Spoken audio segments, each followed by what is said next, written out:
sommes au conservatoire de Cholet, là où j'ai fait mes premières notes, donc j'avais l'âge de 9 ans. Et voilà, donc j'ai eu pendant 6 ans des cours de formation musicale, j'ai fait ma rencontre avec la musique classique. Et donc voilà, j'avais des cours d'ensemble de guitare aussi. Il y a eu énormément de projets qui se sont déroulés, notamment des enregistrements de CD. On a fait des voyages à Cabriès, à Perpignan. Donc voilà, pour moi, c'était vraiment une deuxième maison. Il s'y passait énormément de choses et voilà, je m'y sentais très très bien. J'ai commencé à 9 ans jusqu'à mes 15 ans. Et donc mon professeur, c'était Hassen Haddadi.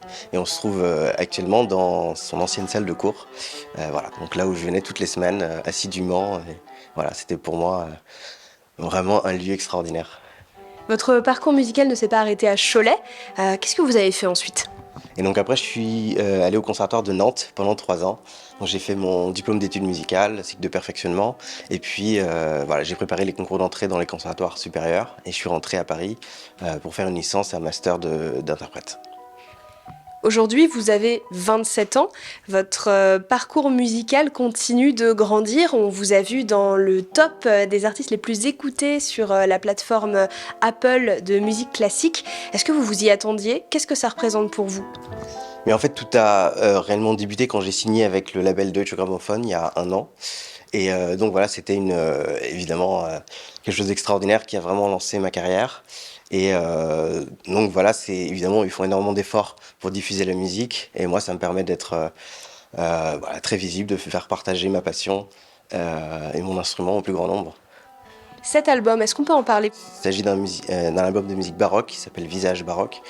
Et donc voilà, il y a des œuvres de Bach, des œuvres de baroque français, voilà, de Rameau, de Couperin, de Dufly. Donc voilà, ce sont des reprises, je ne sais pas si on peut dire ça, en tout cas des arrangements. Il y a la musique qu'on écoute sur son téléphone chez soi. Il y a aussi évidemment une deuxième partie très importante pour les musiciens qui est la scène. Faites-nous rêver. Sur quelle scène avez-vous joué? Alors j'ai joué au Carnegie Hall à New York, j'ai joué dans évidemment beaucoup de scènes aux États-Unis, beaucoup de scènes aussi en France, en Europe. Donc évidemment c'est le lieu où j'aime vraiment me produire, c'est le moment de rencontrer le public, c'est voilà, le moment d'essayer de trouver une forme d'harmonie entre le public, la scène, moi, mon instrument.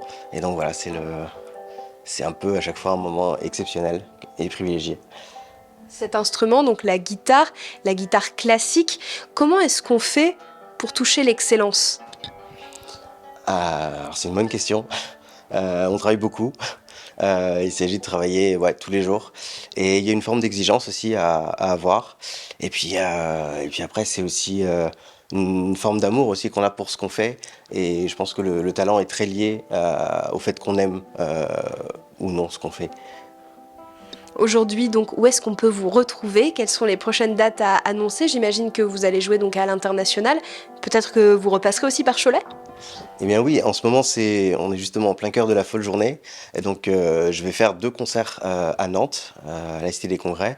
Et puis, voilà, je vais jouer aussi à Paris en mars. Et puis, bien sûr, après, dans plusieurs pays, il faut me suivre sur mon site internet et mes pages, les réseaux sociaux pour avoir les informations.